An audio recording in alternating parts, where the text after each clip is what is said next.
So you've got your slab. Now, in order to make this taller, we've got to add some coils to it. Now I've got my nice slab. I'm going to build up on it with coils. My first rows of coils are just going to be plain circular coils. Before I can add anything to it, I need to score the surface. Scoring just means roughing it up. Think about it like hatching with a fork. When we learned how to do drawing, we did hatching. All the lines went in the same direction. So it's kind of the same thing, only you're doing it with your fork. Okay, so as you're finishing it up, it should kind of look like this. There's a little row of lines all the way around it. There's lots of room over here too, you guys, if you can't see. And then I'm going to grab some slip from in here. This slip is still pretty thick. I haven't mixed it up completely yet, so we can add a little water to it tomorrow or mix it up. But just think about it like you're adding a little tiny layer of frosting. Okay. Now that you've got your slab already, you can get a small piece of clay, and I'm going to move my slab just out of the way so I have room to roll my coil. Right? And like we did before when we were practicing, you get your coil all set, and you're going to start by rolling it from your fingertips back to your wrist.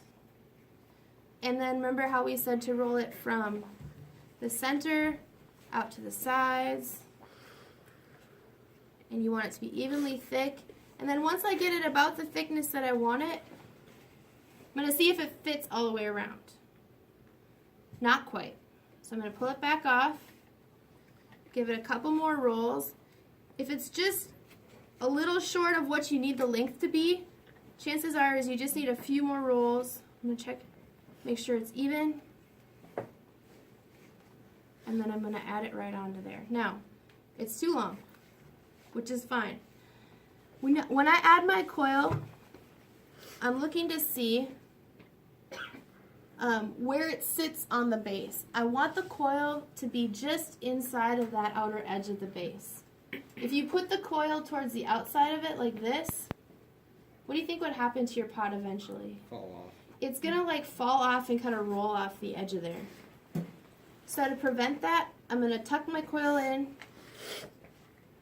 so that a little bit of the base is showing underneath it, and now I have to figure out how to cut this thing off appropriately. So with my needle tool, I'm going to make two cuts.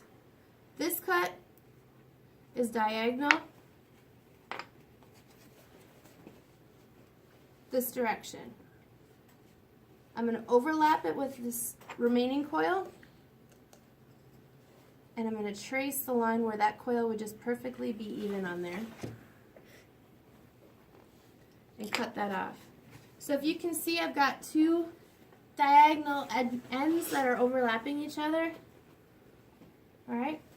Now can I just put clay on clay with nothing in between it? No. No. So I need to have a little bit of slip in between those two. Right here. It's such a small section that I don't really need to score that part. I can just slip it.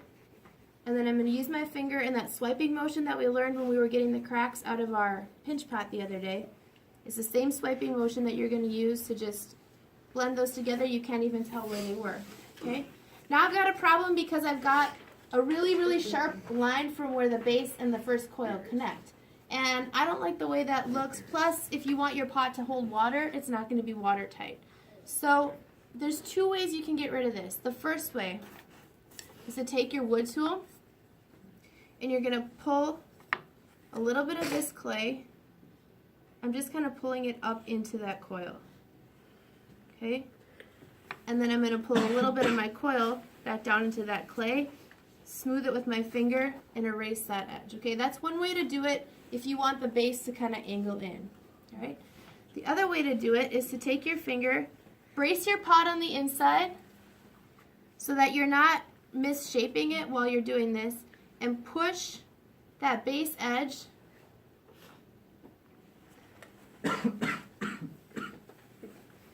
into the coil. Alright?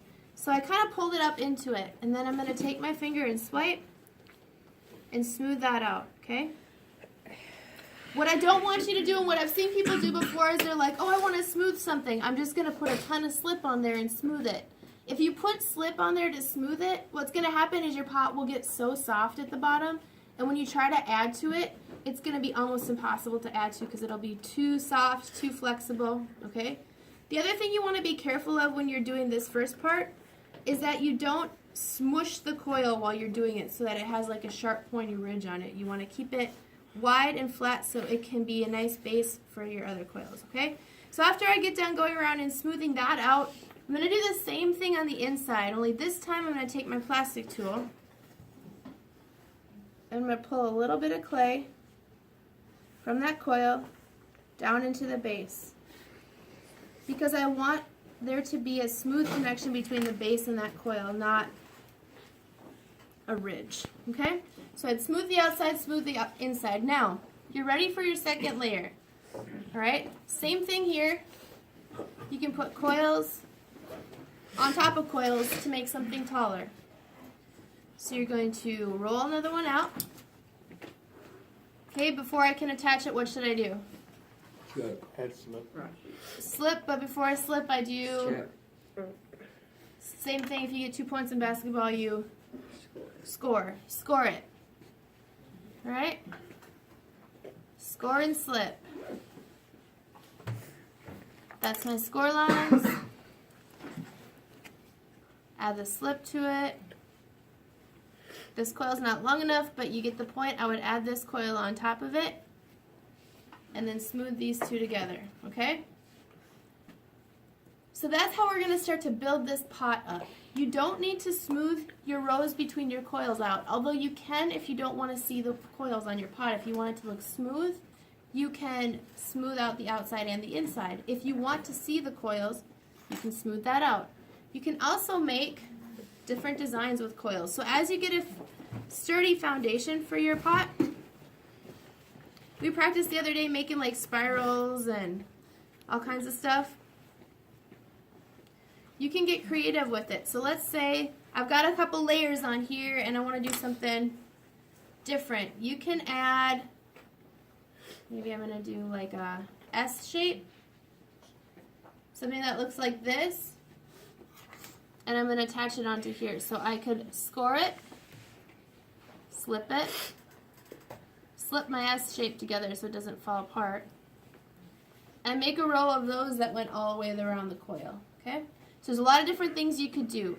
You could add little spheres, you could add spirals to make it taller. You can make it see-through, or you can make it smooth on the inside so water can't get through it if you want it to like be a bowl or a cup when it's done. So today what we're going to be doing is designing these in your sketchbook. So as you go to sit down, open up to a blank page, and I'm going to show you some examples on the board too. All right, thanks. Nice job listening.